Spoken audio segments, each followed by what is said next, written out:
I am sharing with you what is probably the best article I have ever read on personal organization. This is my copy of it.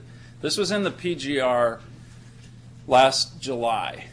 It's the July 26, 2012 PGR. I've read this article probably about 10 times since it came out. And you can see that my copy is marked up pretty good. I actually have it in a little slot next to my desk, and I just pull it out every couple of months. And you may find it useful as well. This is from the Worldwide Church of God Leadership Training Series.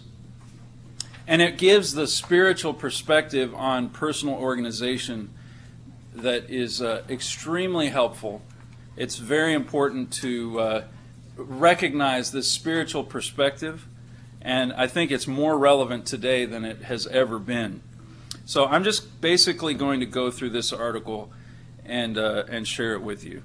It begins here: in this lawless, perverse, pleasure-mad society in which we are living, all of us as God's people must constantly grapple with the challenge of staying close to God in spite of the world around us. Satan is the god of this world, and he has arrayed the entire society against us to distract us and snare us as we seek to draw near to God and serve him. Satan is the world's greatest time waster, and he has designed this society and this world to waste your time and your life.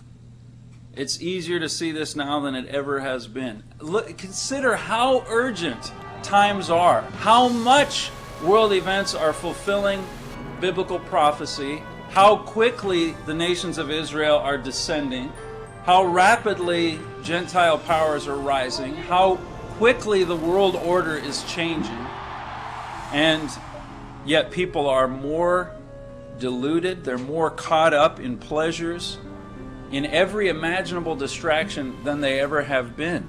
And there's this sort of haze, there's a sort of fog of deception over our world, and it's getting thicker.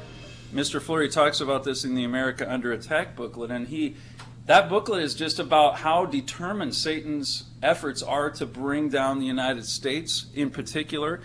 In that booklet, he quotes Mr. Armstrong talking about this communist plot against the United States, and it's really a satanic plot. It really is Satan trying to undermine this country.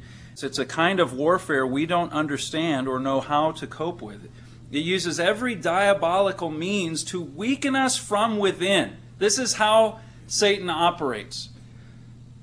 He goes after us in a way that weakens us from within, sapping our strength, perverting our morals, sabotaging our educational system, wrecking our social structure, destroying our spiritual and religious life, weakening our industrial and economic power, demoralizing our armed forces, and finally, after such infiltration, overthrowing our government by force and violence.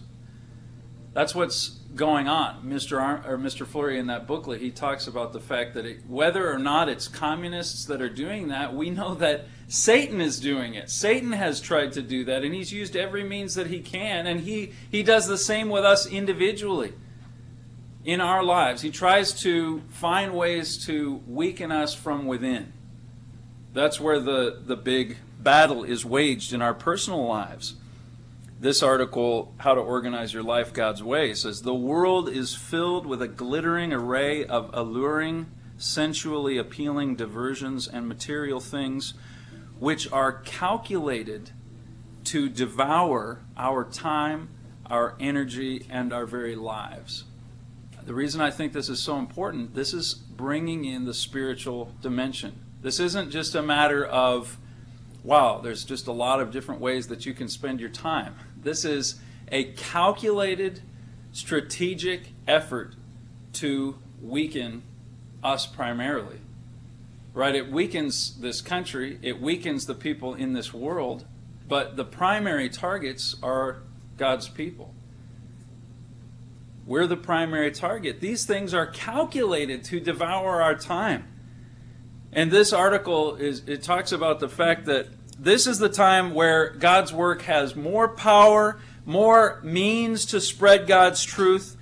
We've never had such incredible ability to proclaim God's message to this world. The tools that God has given us are absolutely spectacular. And yet it's right now, the article says, Satan has increased the pace of society and jammed the frequency with materialistic distractions. He has littered the world with every conceivable gadget, activity, pleasure, and late-night entertainment to keep mankind active and busy, quote unquote, from the time he wakes up in the morning to the time he falls into bed exhausted late at night. There is simply no time to stop and ponder the purpose of human existence and where all this is leading. And it's talking about the world. It's talking about the people that we're trying to reach with the websites, with the Key of David program, with the magazines and the publications and all of the other means that we have to reach people. We're dealing with a distracted world. But as this article brings out, the same applies to us. If we're not careful, we get wrapped up into that vortex of distractions, the same as the people in this world do, where we're not really thinking. It's not really a thinking religion. It's not really the deep things of God that are penetrating our minds the way they should. It's not hard to see what this article is talking about. I think about that lecture that I gave on sleep a little while ago was for the student body, and just learning about how rampant sleep deprivation is. Like, everybody's walking around kind of zombie-like because they're getting 2 hours of sleep less than they need every night. How are we spending our hours? And how much of what we're spending our hours on is actually important? How much are we stopping and pondering? What occupies our meditation time? The previous paragraph in this article, this is a really important statement. This is the end of the second paragraph. God's purpose for giving us life, which is just a span of time, is for us to build godly character. Everything in our lives that does not lead to that purpose is vanity. It is utterly worthless. That's a pretty clear perspective, and it's one that it's easy to forget. Everything in our lives that doesn't lead to building godly character is worthless. It's vanity. Let's just look at 1 John 2. This is middle of the first paragraph here, or the second column in this article. It goes through a few scriptures here. We'll just turn to a few of them. 1 John 2. You know these verses? But this is something we cannot forget. This is, our priorities are established right here in this passage. 1 John 2 and verse 15. Love not the world, neither the things that are in the world. If any man love the world, the love of the Father is not in him. For all that is in the world, the lust of the flesh, the lust of the eyes, and the pride of life, is not of the Father, but is of the world. It's of Satan's world. And again, like this article said, it's calculated to pull us away from God. It's strategically created to undermine our spiritual life. Verse 17, and the world passes away, and the lust thereof. It's all going to go away, but he that does the will of God abides forever. This article says all of the interesting, pleasurable pastimes of this world which Satan has set before us will pass away. Only the character we are now building will remain for eternity. It also quotes there Matthew 6 and verse 24, which says, no man can serve two masters. You're either going to hate the one and love the other, or you're going to hold to the one and despise the other. You can't serve God and mammon. You can't serve God and wealth.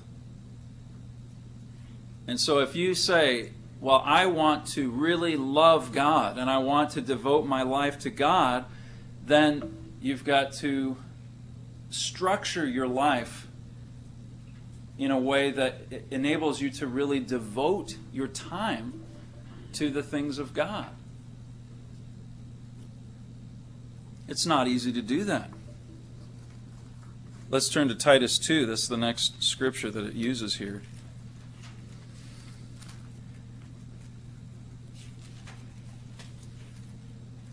Titus 2 and verse 12, teaching us that denying ungodliness and worldly lusts.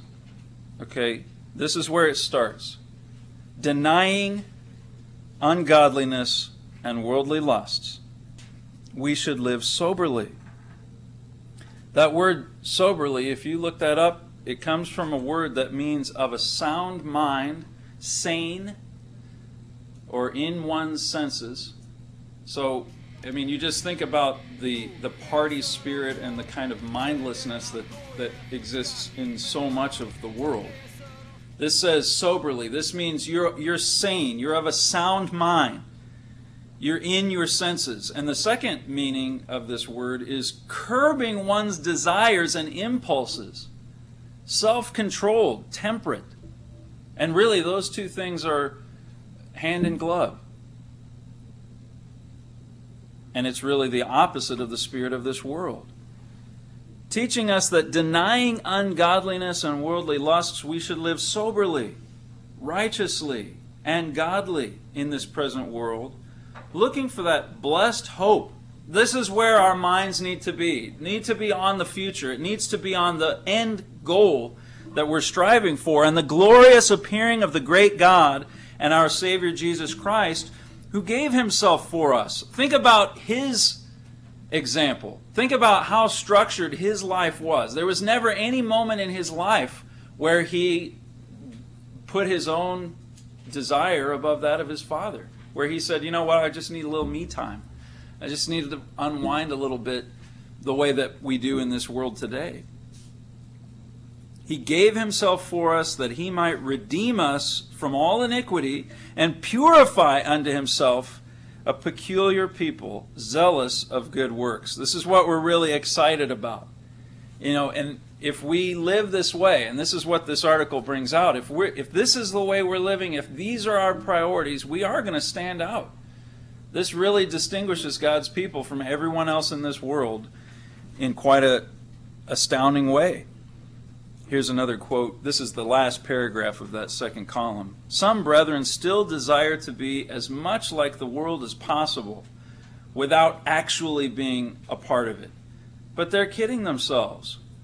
In an attempt to be balanced, quote unquote, many spend hours watching TV, going to movies, shopping, playing cards and games, having a beer, socializing, shooting the breeze, and just staying up late. Their standard for balance is the world's, not God's.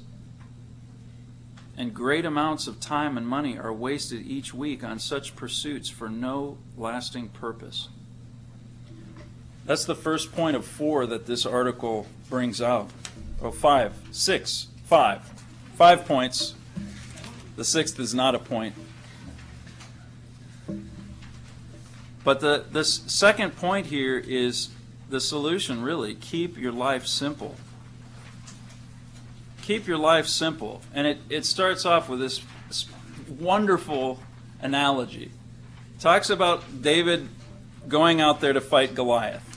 And it brings out the fact that at the point when David was ready to fight Goliath, that Saul had been rejected. God had rejected him, and he said he was going to raise up a king after his own heart. So in this example, Saul was actually being used as an instrument of Satan. And he tried to help David, quote unquote, help him by burdening him down with all of this armor it was unwieldy, it was heavy, it wasn't right for David.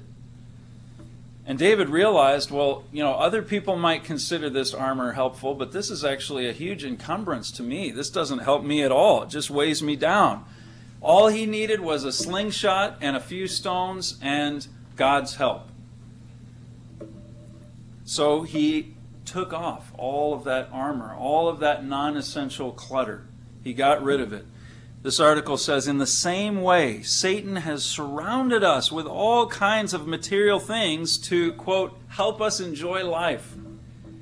While these things of themselves may not be wrong, it is impossible for us to serve our Creator and at the same time to overly gratify our senses in seeking the creature comforts and pleasures of this world. We must unclutter our lives. We must unclutter our lives. Where's the clutter in your life? Where's the clutter? Some of the things that, just think about the things that aren't getting done in your life, and then think about some of the things that are occupying your time. And ask yourself, could you get rid of some of the clutter to make sure that the important things are getting done? Now, this article, again, this was for the ministry. This was an article for the ministry in the Worldwide Church of God. And, you know, the idea that they were distributing this information to, I don't know what year this was that this went out. Do you have any idea, Mr. Leap, when they were distributing this to the leadership training series? It was, I think it was early 80s. Huh. So it's pretty old, really. Now, I think what they're talking about here, if God's ministry had followed what this is saying, if they had really devoted themselves to the work of God the way that this is talking about, I mean, what power God would have been able to, any minister that applied it would have really brought a lot more of God into his life, right? As I've been reading this and I've been studying this and it's been on my mind, there was a point during the days of unleavened bread that I thought, you know what, I think everybody in the editorial department could use this information. How much more effective would the department be? How much more effective would God's work be if we applied ourselves in the way that this is talking about with the ministry? Keep your life simple. I want to read a couple of paragraphs from the Orison Swett Martin book, Pushing to the Front.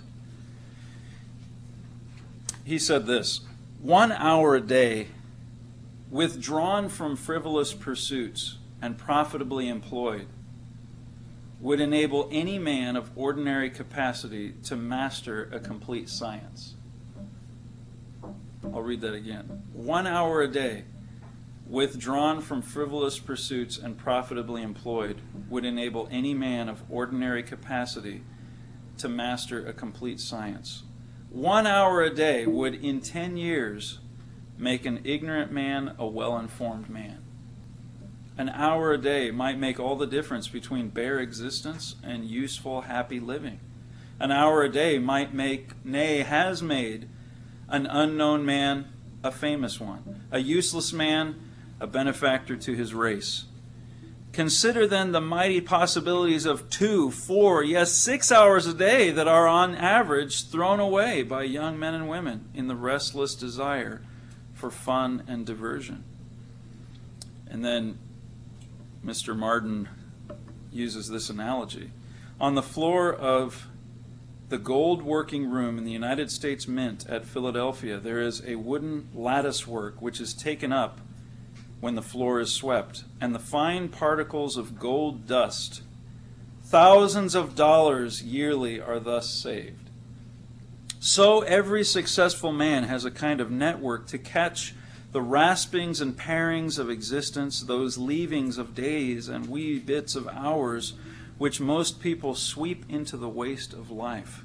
He who hoards and turns to account all odd minutes, half hours, unexpected holidays, gaps between time, and chasms of waiting for unpunctual persons, achieves results which astonish those who have not mastered this most valuable secret. He's just talking about treating time as the valuable commodity that it is. Time is life, as we've heard many times. This article references 1 Peter 2 and verse 9, which says that we're to become a peculiar people, a holy people to God. And it says, We must take time to be holy. It takes time to be holy. The third point in this article is to put God first. And it quotes, of course, Matthew 6 and verse 33, "Seek you first the kingdom of God and His righteousness." Putting God first. It says most of us tend to stay up too late at night and get up too late to really seek God first in the morning. And here's where the world has it so upside down. It makes all the interesting stuff happen at night. You know, that's when the sports happen, and movies and parties and entertainments. And we have these electronics, we have all of these gadgets that we can keep on for hours after the sun goes down. When I was studying for that lecture on sleep, I found this one set of tips on how to fall asleep if you're having trouble falling asleep. And it said that one of the things that gets us most wound up is screens. Like the screen actually simulates the kind of light that you have the experience during the daytime, and your brain thinks, well, wow, it's still 3 o'clock in the afternoon, even though maybe the sun set 4 or 5 hours ago, but you're staring at this bright glowing object. And one of the things that it said is you avoid the television before you go to bed, avoid the computer use before you go to bed, cut off your internet access in the late night hours, and even adjusting your exposure to screens late at night can help you. And there was one article that I read that suggested this app that actually turns your screen orange after a certain point. It's like it kind of naturally simulates more of the sort of candlelight. Actually, I have it on my computer, and automatically when the sun sets, then my computer screen turns orange. And so there's it's a different kind of a light. You can adjust the thing to you can go fluorescent, which is or you can go to candlelight, or I forget, there's 4 or 5 levels. You put it on the highest level, and it's practically like you're looking at the moon on the horizon at a distance when it's a harvest orange.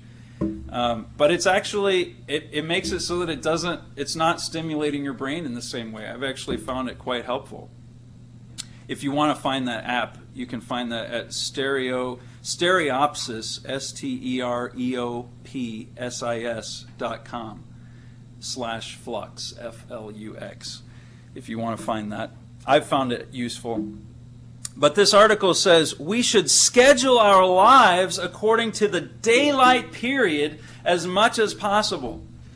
This is basic wisdom that people have known for many years. You know, before electricity became so widespread, when the sun set, you went to bed. There wasn't a whole lot to do. I mean, you can only sit and read by a candle for so long before your eyes start to get heavy and you doze off. What happens if the power goes out? You know, you tend to go to bed.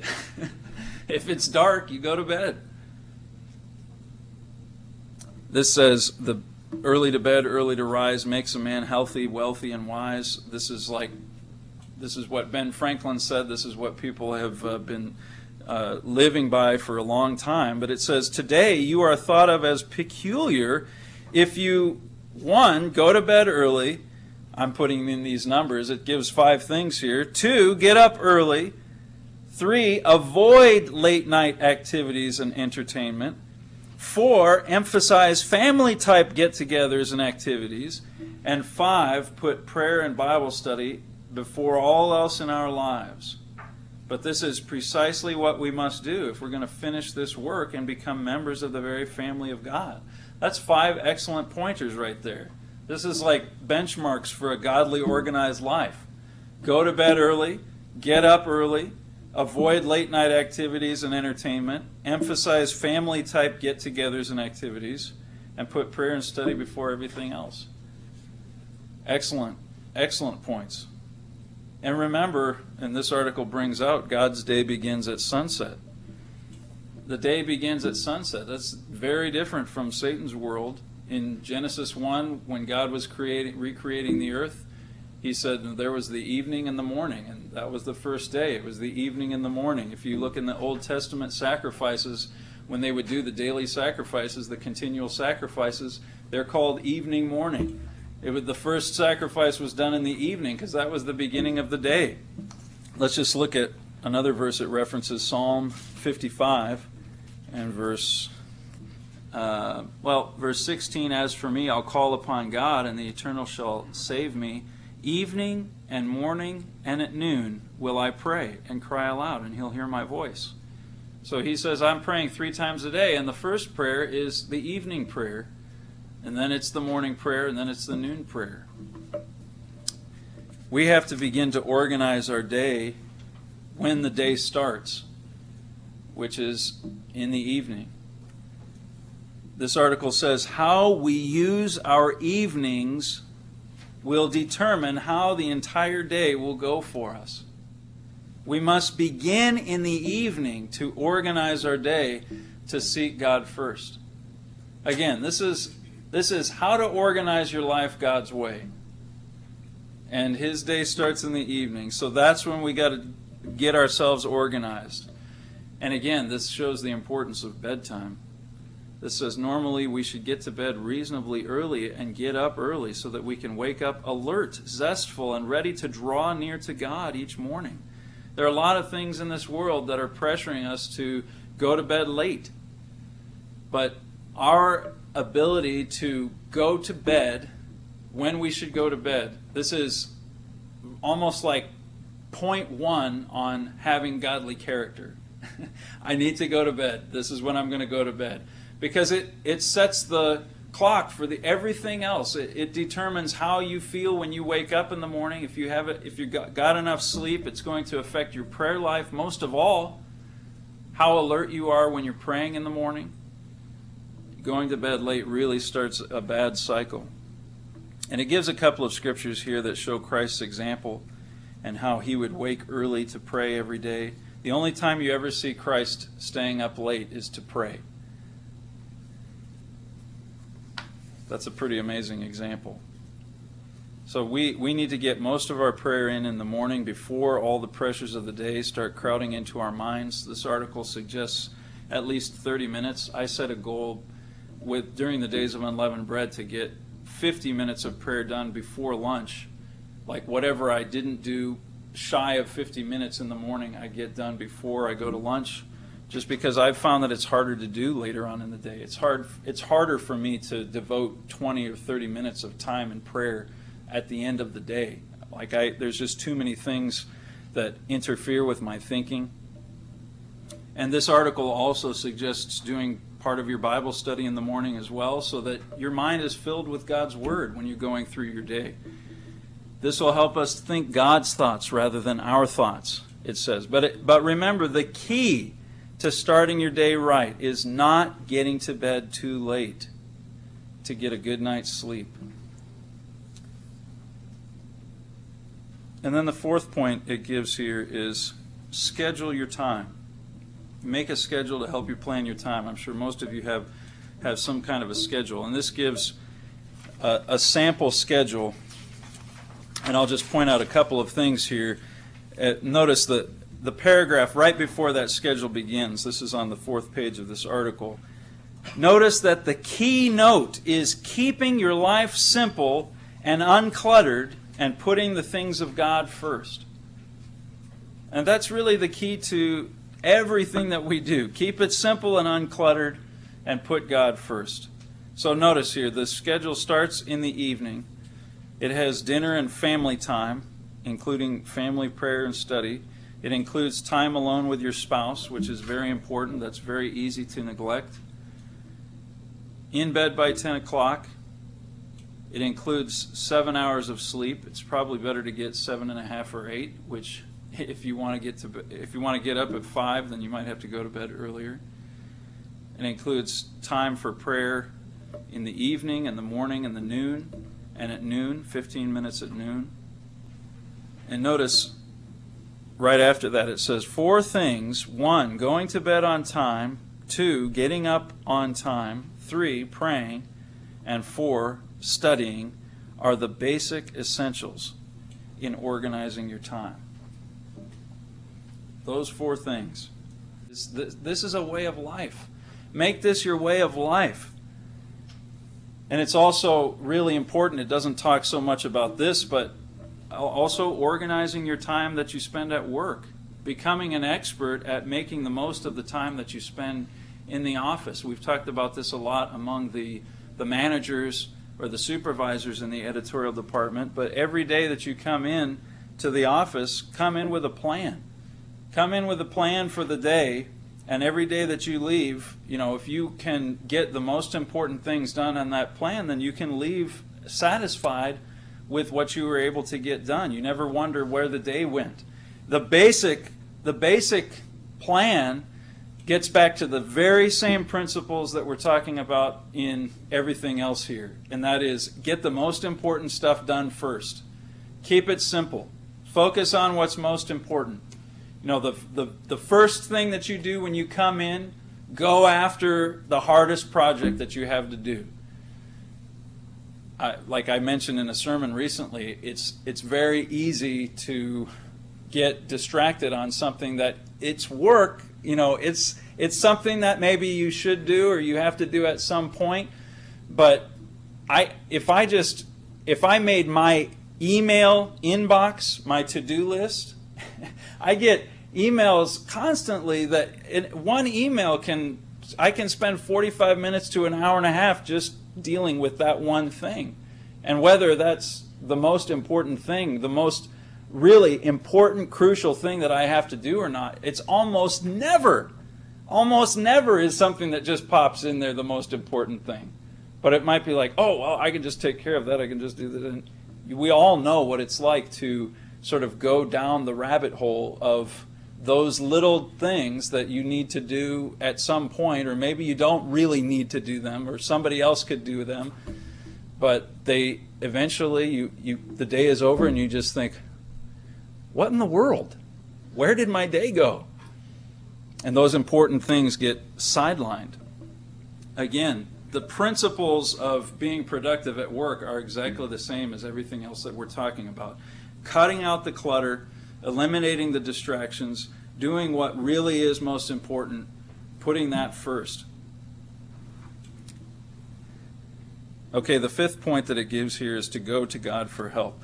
What we're talking about, organizing your life, this is not an easy thing to do. You recall Benjamin Franklin saying that he worked his whole life to organize his time, but he never fully succeeded. And it's difficult because you know what we're really up against? We're up against our human nature. Organizing our life is a matter of basically bringing our human nature to task. And we face a lot of obstacles and we are going to stumble, but we do have God's help. Let's just look at Romans 7.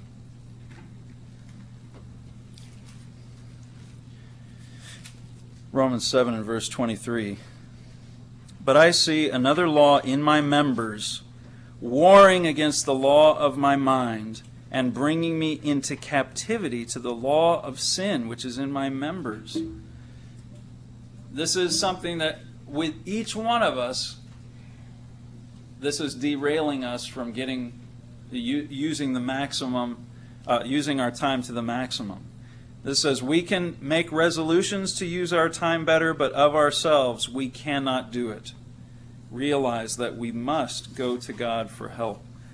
You know John 15 and verse 5 where Christ says, without me you can do nothing. You can't do anything without God's help. Anything of any real value. Let's look at Hebrews 4. Hebrews 4 and verse 16.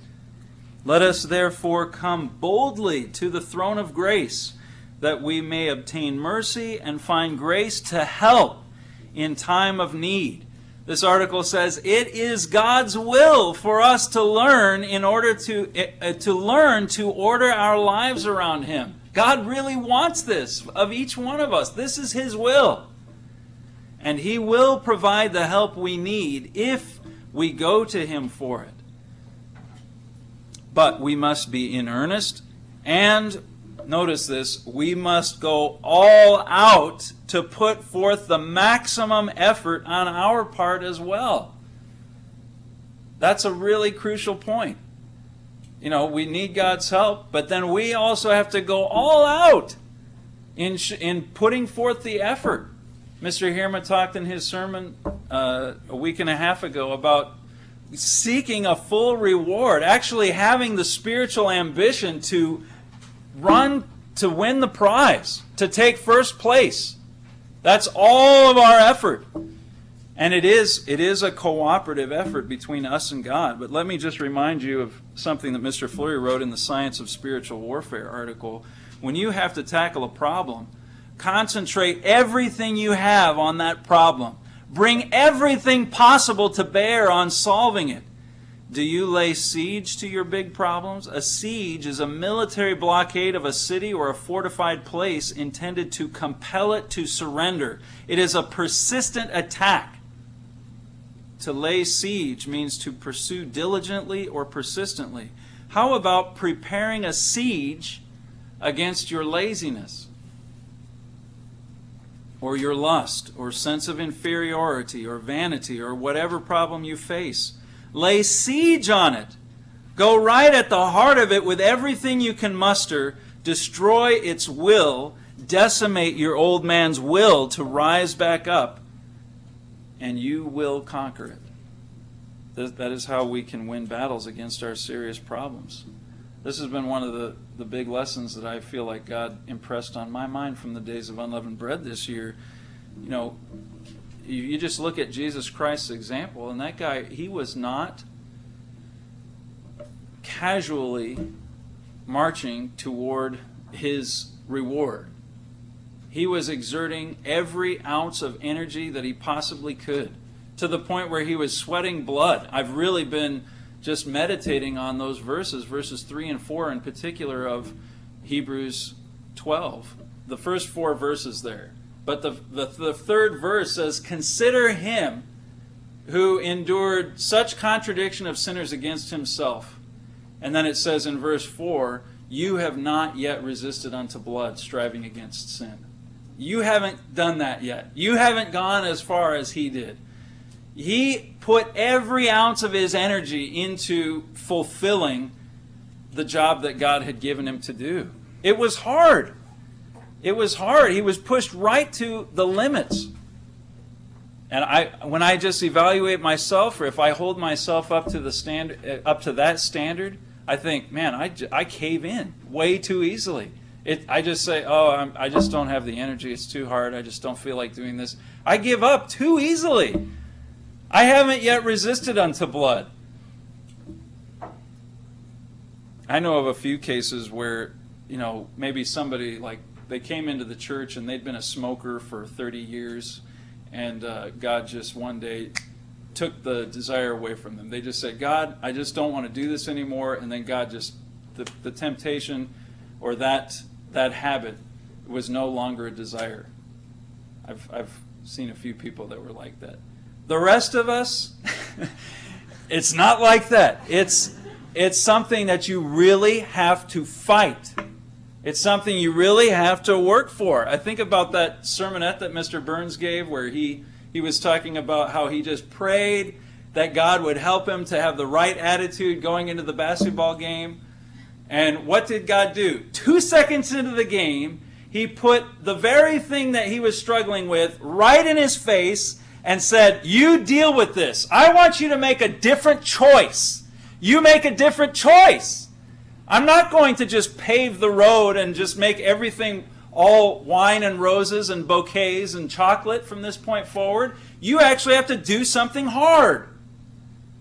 That was the big lesson. God is going to put us in that situation to test us, and he wants us to show some backbone. He wants us to make a better choice. Maybe you have laziness, maybe a bad habit, maybe the way you use the internet, or some weakness in a particular area because you've made the wrong choice over and over and over. Eating Reese's peanut butter cups. So I just can't help myself when I smell that delicious Reese's peanut butter. You can. You can. I fall asleep during prayers. I can't help it. Yes, you can. And you must. You have to do something different. You have to make a better choice. God says, look, I'm trying to bring you into my family. I'm allowing you, I want you, I'm inviting you to marry my son. So I want you to stand up and demonstrate some character. That's what God is telling us. Let me just read a little quote here from this was a sermon that Mr. Armstrong gave in 1982. And he was talking about how awesome, how great it would be to become God. And we make so much of this life, and it just doesn't amount to anything. None of it matters compared to what God is offering us, and we've got to get our minds on what really matters. And he says, I want to arouse you to think. We've just been taking things for granted. We've just been stupefied. We haven't been awake. I wish some of you would show a little more energy, brethren.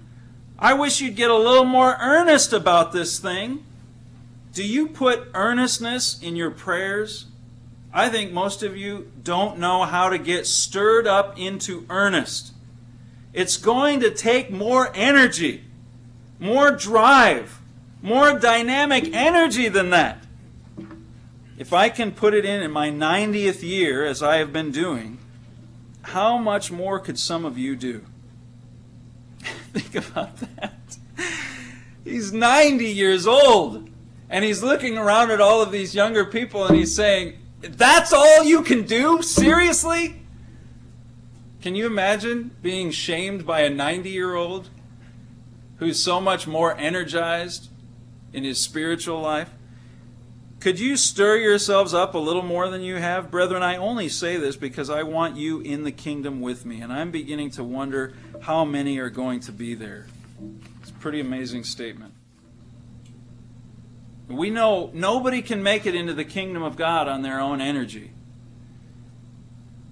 But as we show God that we're really passionate about it, and we really put some effort into it, and He sees us working hard to structure our lives, to put Him first, to be organized so that we're really using this short time that He's given us.